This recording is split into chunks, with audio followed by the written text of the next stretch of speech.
The shuttle touched down in a quiet flutter of dust, its landing gear compressing into the dark soil of Nebraska farmland. The dawn was still stretching behind the hills, and the stars blinked faintly above the horizon. A metal hatch hissed open, and 3 beings stepped out, tall and lean, their skin a pale shade that shimmered faintly like wet stone. The lead among them, Groen, scanned the fields with a device resembling a bent tuning fork. "This is the site?" he asked, his voice like dry paper rubbing against itself. "Yes," said Taver, adjusting the translator clamped to the side of his long neck. "We're within 3 kilometers of the human-tagged subject. One of their rural laborers. A farmer." Groen's eyes narrowed. "And you maintain that this species detests exertion?" Taver nodded, his thin fingers twitching. "The evidence is consistent. Recreational inactivity. Automated tools. Obsession with convenience. Their species-wide cultural trajectory points to a fundamental aversion to effort. And yet this one begins toil before their sun is even visible." The third Yilsa muttered. "Outlier behavior," Taver replied. "Statistical noise." Groen waved a hand toward the field. "Let us observe." They activated their cloaking fields, blending into the wheat-colored landscape as the first sliver of sun touched the horizon. A few minutes later, the screen door of a modest farmhouse creaked open, and a man stepped out onto the porch. He looked to be in his late 30s, lean but solid, with a dark beard that hadn't seen a razor in a few days. His flannel shirt was buttoned only halfway, jeans tucked into worn boots. He stretched once, then descended the steps with a mug of coffee in one hand and a quiet grunt. "That's him," said Taver, peering through the optical mesh. "William Kessler." William paused at the edge of the porch, looking out over the misty fields. He took a deep swig from the mug, then set it on the railing. The barn was 50 yards off, lights already flickering on inside. He walked toward it with the purposeful gait of someone who'd paced that same trail for years. Inside the barn, the aliens positioned themselves in the rafters, clinging to a steel beam. William opened the side door and flicked on the overhead lights, revealing a tractor, a rusted workbench, and a few goats bleeding from their pen. "Well, let's get you fed first," he muttered. He filled their troughs, checked the water lines, and examined one of the goats that had a limp. From a drawer in the bench, he pulled out a flashlight and carefully inspected its hoof. "Stepped on a nail again, huh?" he said. "You know how this goes." He eased the goat into a sling, then retrieved a saline rinse and antibiotic cream. The process took several minutes, and William didn't rush. The goat twitched and bleated a few times, but he kept murmuring softly until it calmed. Groen watched wordlessly. "This is not idle behavior," Yilsa whispered. "It's a performance," Taver insisted. "The human knows he is being observed." "No," Groen said. "He does not." William finished bandaging the hoof, gave the goat a pat, then walked over to the tractor. It coughed twice before starting, and he drove it out into the fields, hooking up a cultivator as he went. They followed, gliding just above the wheat in invisible silence. For hours, William worked the soil, occasionally stopping to adjust the depth or clear a jam. The sun rose fully, heat shimmering off the hood of the tractor. By late morning, he returned to the barn, wiped his face with a towel, and limped slightly. He removed his boot and examined his heel. A blister had torn open. "Should have worn the thick socks," he muttered, wrapping the foot and slipping on a different pair of boots with more padding. He didn't stop to rest. Instead, he hauled out sacks of feed from a back room, loaded them onto an ATV, and drove to a smaller paddock by the creek. He checked the fence, replaced a broken post, and reinforced a section that had started to bow inward. Sweat soaked through his shirt. His hands were scratched and coated in dirt. By noon, the aliens were no longer exchanging comments. William sat on a rock by the creek, drinking from a dented thermos. He pulled out a sandwich from a bag and ate slowly, his eyes watching a hawk circling above the tree line. Then his radio crackled.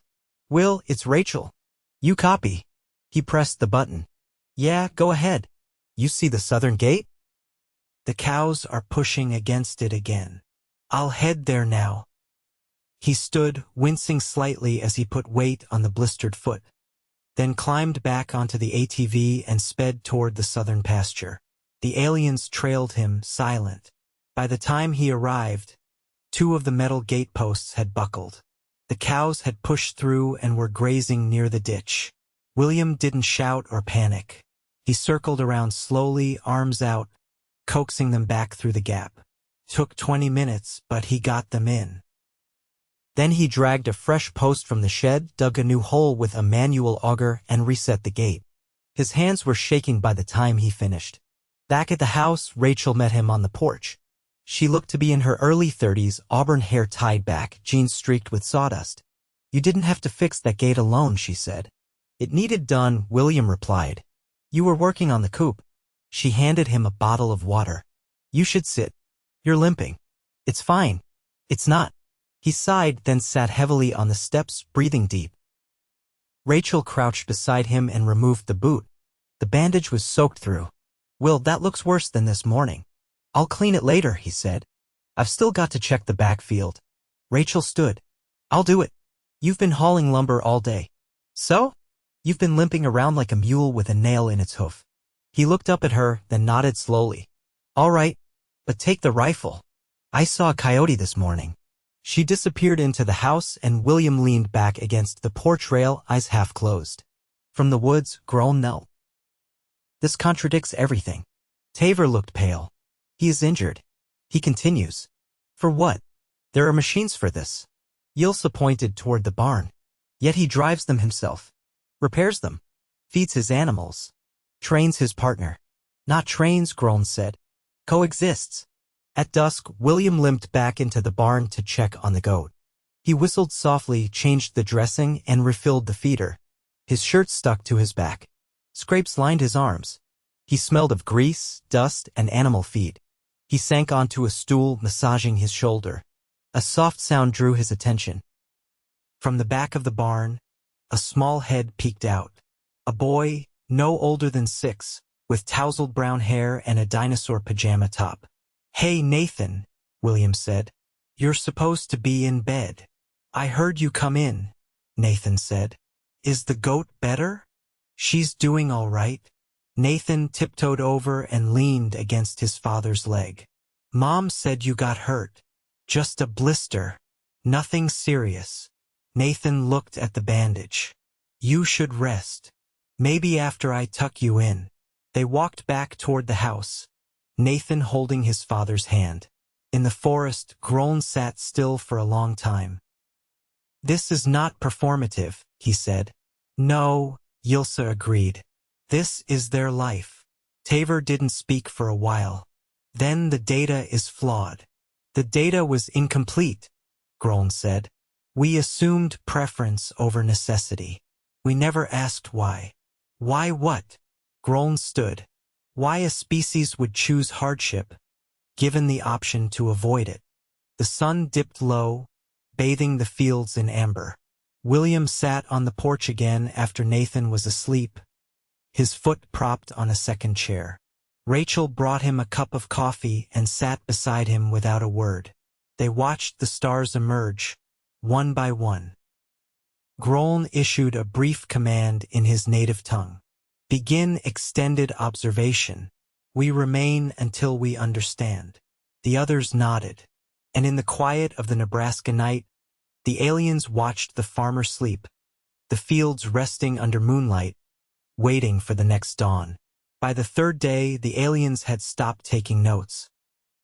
Not because there was a shortage of data, far from it, but because none of their instruments could quantify the way William hummed tunelessly while kneeling in a patch of thistles, rooting out a cracked irrigation hose with one hand while pressing gauze to his heel with the other. "He is bleeding again," Yilsa said, crouching behind the hay baler, her optic lenses narrowing. "He knows it." He continues. "I don't understand," Taver muttered. "There are no enforcement systems here. No overseers. No threat of punishment. This is self-imposed. What if this is an expression of dominance?" Yilsa offered. "A form of ritualized endurance." Groan didn't turn. "He does not perform it for others. The sun had barely crested when William emerged from the storage shed, dragging a coil of fencing wire behind him like a stubborn snake. He paused only to glance skyward, lips tightening as a thick band of clouds rolled in from the west. "Storm's coming," he muttered. He checked his watch, old, scratched analog. Then he walked faster. A branch had fallen during the night, splintering one of the fence lines near the creek. The cows had scattered again. William spotted them in the lower pasture, clustered nervously near the tree-line. One was limping. As he bent to lift the branch, his back seized. He dropped the wire and grabbed his lower spine, teeth clenched. "Ah, hell!" He stayed hunched for several seconds, breathing through his nose, eyes squeezed shut. Then he straightened slowly and pushed the branch aside with his foot instead. "His spinal structure is compromised," Yilsa said. "No," Groen replied. "It is strained. That's the same." "No. He knows the limits. Comes close. Backs off. Then resumes." Taver adjusted his cloak's field generator. "He should seek assistance." "He does not expect it," Groen said. The wind was picking up now, flattening the wheat in long, undulating waves. William repaired the fence with methodical determination, driving the replacement post with a sledgehammer. He didn't bother with gloves. His knuckles split from friction. By midday, the clouds burst. Rain lashed the field sideways, turning the dirt to sludge under William's boots. He didn't retreat. Instead, he jogged to the barn, collected a tarp, and sprinted back to the tractor, covering the exposed engine block. "He's protecting his machinery," Yilsa observed. "Not from theft. From weather," Groen said. "It's not even active," Taver said. "He will require it soon." William ducked back under the barn awning and stood dripping, rainwater streaking down his face. His shirt clung to him like wet paper. He pulled it off entirely and wrung it out. Inside the barn, Rachel was sawing a length of 2x4. She looked up when he entered, her brow furrowing. "You're soaked. What gave it away?" She tossed him a towel from the shelf. "You put the tarp up? Tractor's got a crack in the exhaust. Don't want water getting in before I weld it." She set the saw down. "You can't keep going like this. That foot's going to turn septic. I cleaned it last night. Not enough. The skin's breaking down. I saw it this morning. There's pus. Just a little. It's what wounds do." "No, it's what infected wounds do." He leaned against the wall, shifting his weight to the other foot. "I'll soak it in iodine. You need antibiotics. I'll take the old ones from the pantry. Still got some of the amoxi left. That expired last year. So did the milk. Still drank it." She crossed her arms. "This isn't about pride, Will.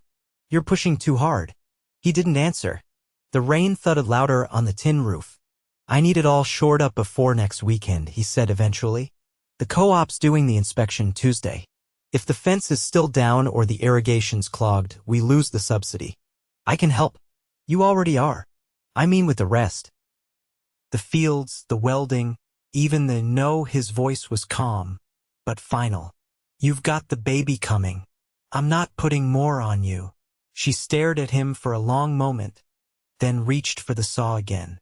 Outside, the aliens remained motionless. Yilsa tilted her head. "The female's physiology is altered. She carries offspring." "Confirmed," Groen said.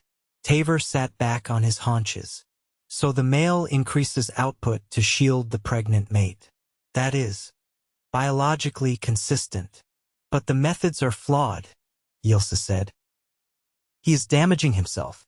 He is not unaware." By early evening, the rain had stopped. William's limp was worse now, favoring the foot more heavily with each step. The bandage had begun to peel away. He sat on the porch and peeled off his boot again, hissing softly as he unwrapped the dressing. The wound had worsened red, inflamed, with a shallow pit of yellowed tissue at the center. He poured saline over it, gritting his teeth as the liquid stung.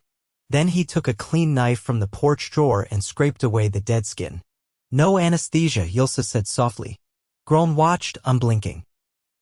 William dipped gauze in iodine and pressed it firmly to the wound, holding it there until the shaking in his hands stopped. He looked down at the foot, then toward the barn, and exhaled hard through his nose. That night, he limped into the kitchen, where Rachel was boiling water. "I sterilized the tweezers," she said without turning. "I figured you'd try to handle it yourself." "I already did." "Not well?" She poured the water into a shallow pan and set it on the table. "Sit," she said. He obeyed, too tired to argue. She knelt and peeled back the bandage.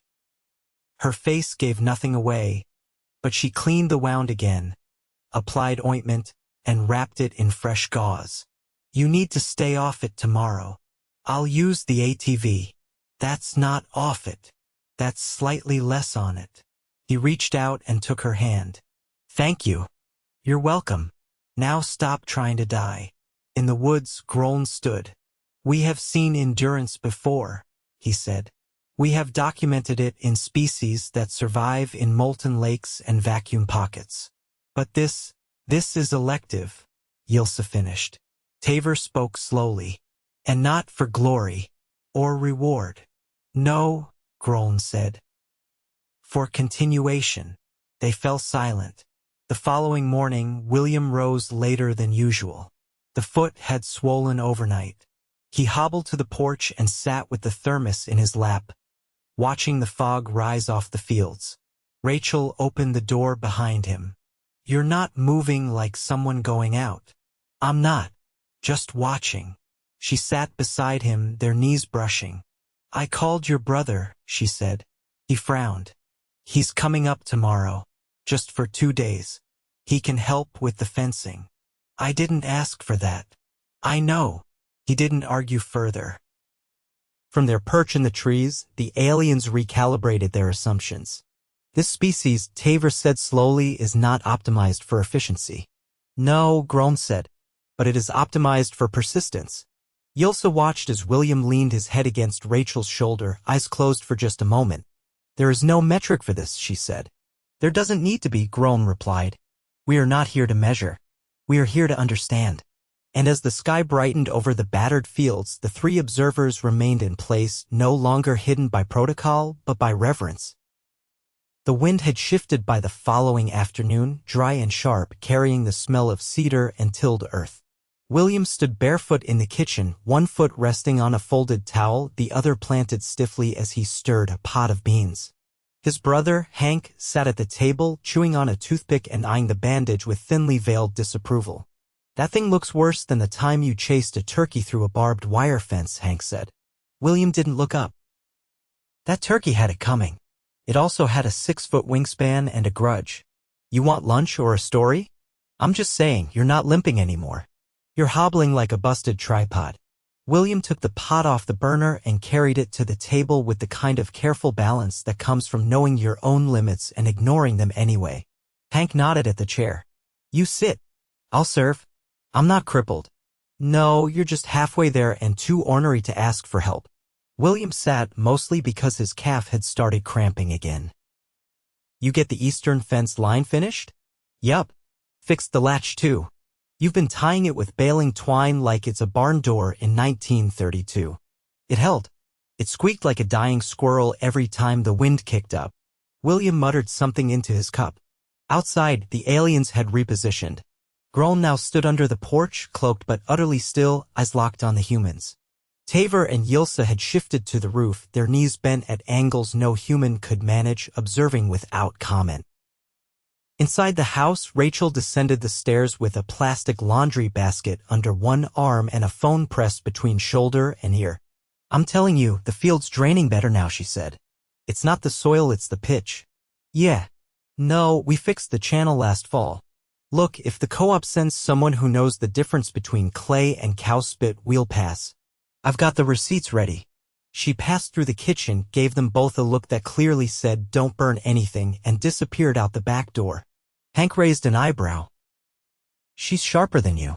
She married me anyway. Out of pity." "You're here out of pity."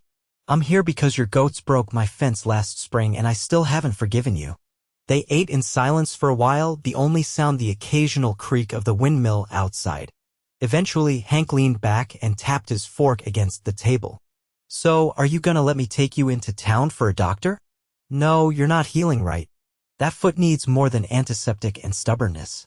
It's clean. I'm watching for red streaks, fever, swelling. It's not spreading. Still hurts when you step, doesn't it? Of course it does. Then it's not healing fast enough. It's not infected. You're not a doctor. I don't need to be. I need to finish the repairs before the inspection. You'll lose the whole damn leg if you push too far. Then I'll crawl and staple with the other hand.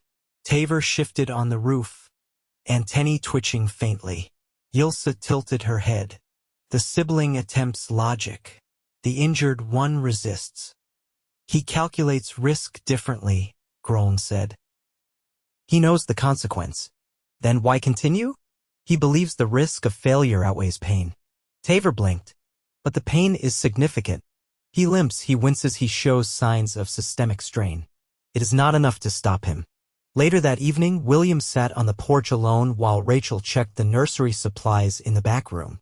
Hank had left just before sundown, promising to return in 2 days with a fresh spool of fence wire and a better wrench. A rabbit darted across the yard. William didn't move. He had a tin of salve in one hand and the bandage in the other. He peeled the gauze back slowly, squinting at the wound. The edges had begun to firm up. Less fluid. Still sore, but the skin was starting to tighten around the rim. He dipped a finger into the salve and worked it in gently. Rachel stepped onto the porch behind him. Still hurts. Always. Color's better. The swelling's down. You're lucky. I know. She leaned against the railing beside him, arms folded loosely. You know not everyone does this. What? This whole slow burn self-destruction disguised as productivity. I'm not destroying myself. No. You're just carving pieces off one at a time and calling it progress. He didn't answer. A breeze passed between them, warm and dry. You can't outwork a problem that's bigger than you, she said. I'm not trying to outwork it. Then what are you doing? Proving it's worth the effort. A long silence stretched between them. Then she sat down and rested her head on his shoulder. You're the most exhausting person I've ever loved. That's fair. From the trees, Groen stepped forward, lowering his cloak. He stood under the edge of the porch, silent but visible now. William didn't flinch. He glanced down at the tall, stone-skinned figure and raised a brow. You're real, huh? Yes, Groen said. Rachel blinked. Please tell me this isn't a painkiller hallucination. No, William said. I didn't take any. Groen inclined his head. We were observing. You were. Not what we expected. I get that a lot. You endure damage voluntarily. Sometimes that's what the job needs. You could delegate, automate, avoid the risk, and lose the reason I do it. Rachel stood slowly, keeping herself positioned slightly in front of William. You've been watching for how long? 13 of your days. And you didn't interfere? We did not wish to alter the behavior. You got questions, then ask them. But do it now. We're not a zoo. Groen stepped fully into the light. I have only one question, he said. Why persist in hardship when comfort is available? William looked down at his foot, then back at the field beyond the fence. The wind rustled the wheat, the blades sighing like breath through dry lips. Because something's got to hold the line, he said. And if everyone waits for someone else to do it, nothing gets done. That is not efficient. No, Rachel said. It's human. Groen turned his head toward the barn where the light inside flickered as a goat knocked over a feed bin. We assumed your species sought ease above all else. You assumed we were lazy? We observed avoidance of effort. Your entertainment, your commerce, your machines, they all point away from exertion. Yeah, well, William said we like comfort. Doesn't mean we're afraid of the opposite. You embrace pain? We embrace what's necessary. Groen stared at them for a long moment, then lifted his hand. Taver and Yilsa uncloaked, stepping lightly down from the roof. Rachel's eyes widened. How many of you were there? Enough to be wrong, Yilsa said. Taver bowed slightly. We came as skeptics. We leave corrected.